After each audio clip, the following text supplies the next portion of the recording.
Ciao a tutti, alcuni di voi mi hanno chiesto se il DOSBox è ancora supportato e sostanzialmente che differenze ci sono tra il DOSBox e il PCM. Ma allora, partendo dal DOSBox, in effetti se noi vediamo l'home page dell'emulatore è fermo alla versione 0.74/3 che è del 26 giugno del 2019.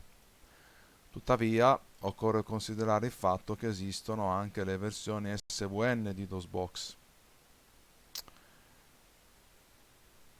Allora,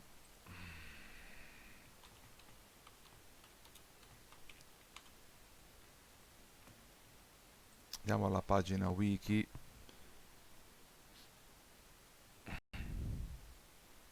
Eccole qui. Qui viene spiegato un attimino proprio cosa sono queste build, queste SVN. Sono in sostanza, per farle in breve, delle versioni di DOSBox arricchite con del codice che permette, diciamo, che aggiunge delle caratteristiche che il DOSBox originale non ha. Il supporto a Windows 95, Windows 98, più vari driver grafici come anche le Voodoo e molto altro ancora.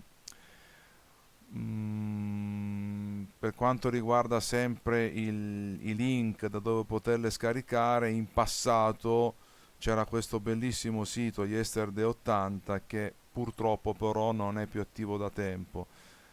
Qui era possibile scaricare le versioni SVN sia per Linux che per Windows. Purtroppo non è come abbiamo appena visto attivo. Speriamo che questo sito ritorni online al più presto.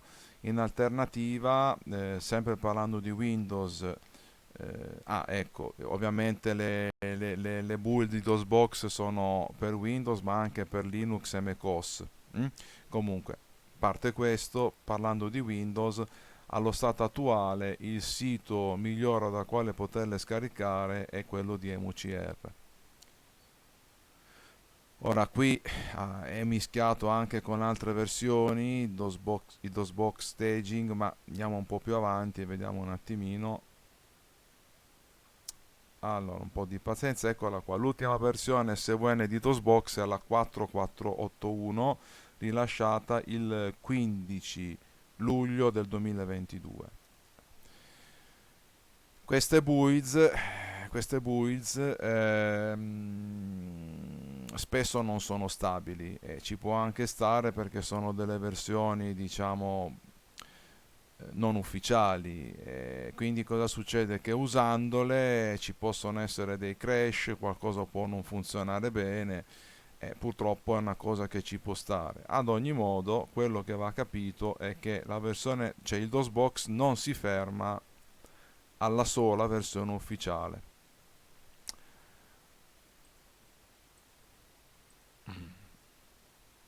Sempre per quanto riguarda il DOSBox, esiste poi un fork che è il DOSBox X, ne esistono diversi. DOSBox X Staging, questo è un'altra versione, un fork che ha delle caratteristiche in più, anche lui presente per tutti e tre, sì, per Linux, Windows e macOS, molto valido, ma a mio avviso e per quella che è la mia esperienza personale, il migliore dei fork è il DOSBox X, che è questo qua. Allora, sempre molto aggiornato, ha delle sostanziali differenze, diciamo, rispetto al DOSBox originale, differenze che sono ben illustrate qui. Queste sono le caratteristiche di DOSBox X. È un emulatore molto valido. Vedete supporto per i TrueType Fonts, Direct 3D, OpenGL, Roland MT32, cioè c'è tutto di più.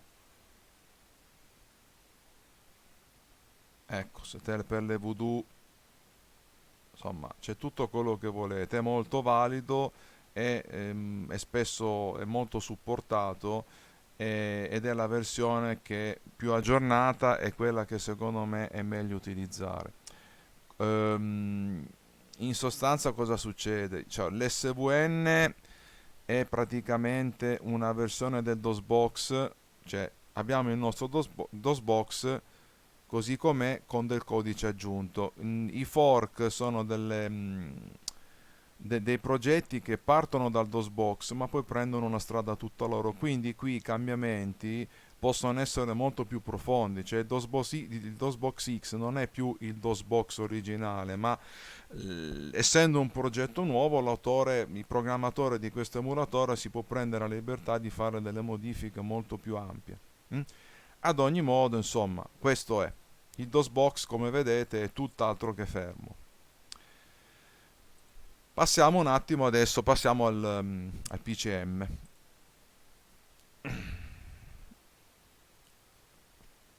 Un attimo solo che pesco la pagina, eccola qui. Ho subito preso quella sbagliata.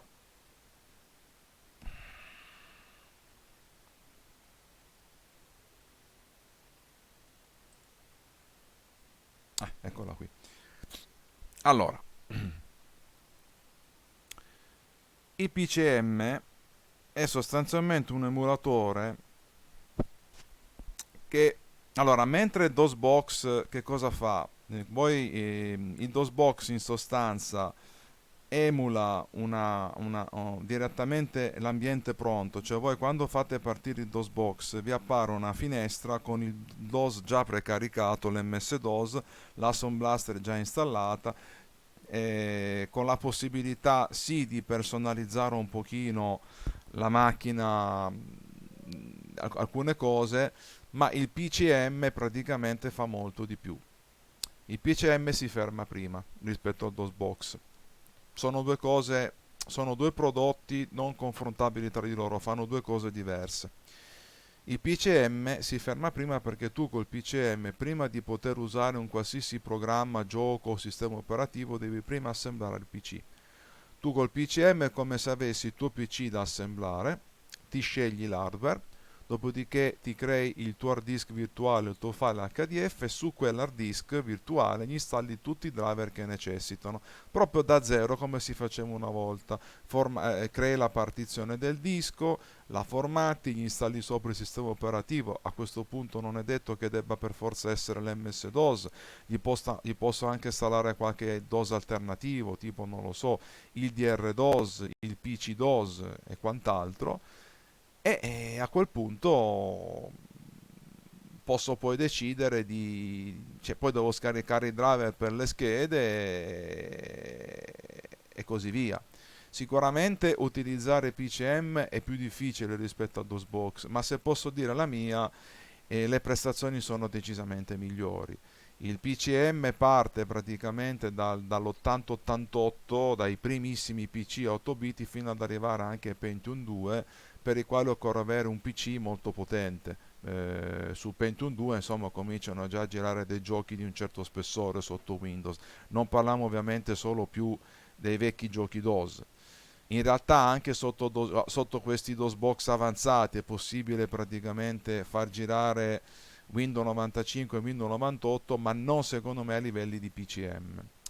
Il PCM però dal canto suo presenta solo un piccolo problema: la versione ufficiale è ferma da parecchio, dal 2021. Perché? Perché la vecchia programmatrice Sarah Walker ha deciso di chiudere il progetto e c'è un altro signore che l'ha preso in carico, ma al momento non ci sono ancora delle nuove versioni. Nel frattempo però, come per il DOSBox, esiste anche un fork, tra l'altro molto ben fatto, del PCM che si chiama 86 Box.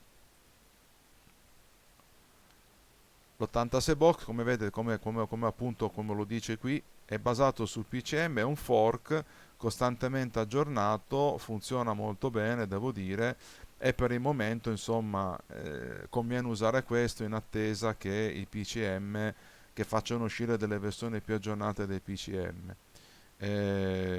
Qui ci sono le sue caratteristiche, è molto molto valido. E, e insomma, alla fine, per farla in breve, sia il DOSBox che il PCM e i suoi fork e derivati vari sono due emulatori che ti consentono di emulare l'ambiente DOS, il primo in maniera più facile con una macchina già pronta, il secondo invece un po' più difficile perché ti devi preparare tu la macchina, ma i risultati, ripeto, sotto questo emulatore sono decisamente migliori, a mio modo di vedere, rispetto a qui, rispetto al DOSBox.